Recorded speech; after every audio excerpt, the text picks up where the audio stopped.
It was about 9:15 of a working evening, and I was just finishing up with trivialities of the day.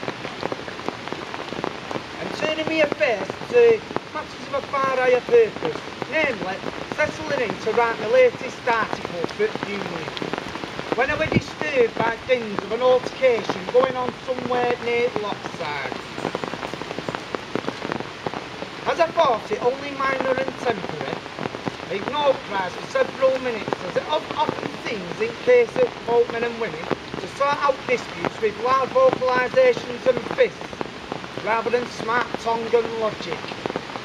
So I continued with my affairs, but this incessant howling din would not die down. And curiosity eventually got the better of me, hence causing me to call down to Wife Betty to see if anything could be ascertained as to precisely what was going on. After several minutes she did take steps outside cottage and came back in running, eventually bursting into the study in a huff. "What is there to do, dear woman?" I exclaimed. It was then reported back to me that two drunkards had been fighting over a hussy directly outside Lock 65. One of the young gentlemen involved had slipped upside a canal, falling 10 feet or so into low-filled lock, and was now drowning under lighter darkness.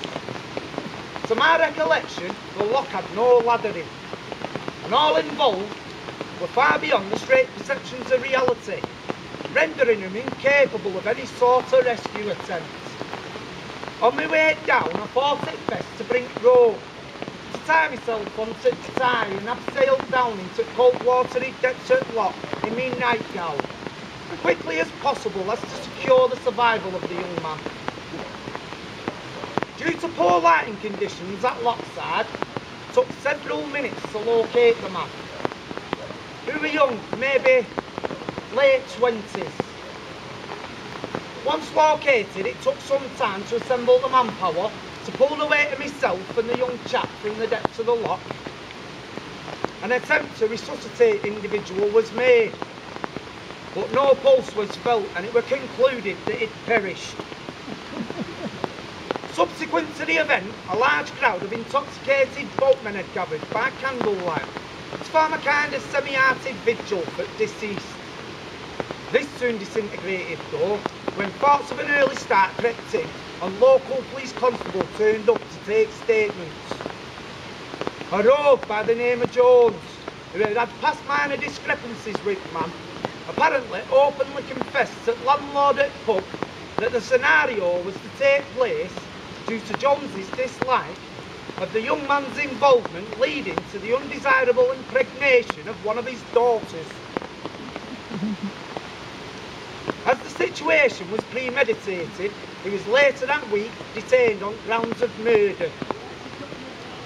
I've encountered all sorts of petty journalists trying to take advantage of the story, with talk at man going into next life in some type of baptism of immorality.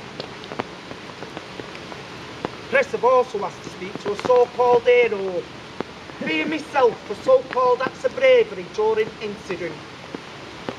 But when I saw I was not saved, thus I have refused to comment on the event publicly any further. Despite Jones's pleas of drunkenness and all sorrow for mishap felt, only pity is left for the men who partake in the consumption of alcohol in the first place. On 3 occasions now there's been men found dead in my stretcher canal, whose cause of death has been intoxication. Alas, I plead to God for their souls and pray for forgiveness for my own inability to help influence them with the message. Seems no hope for spiritual concerns at boatmen, and thus concludes that God's reasoning in designing these people is far beyond my own comprehension.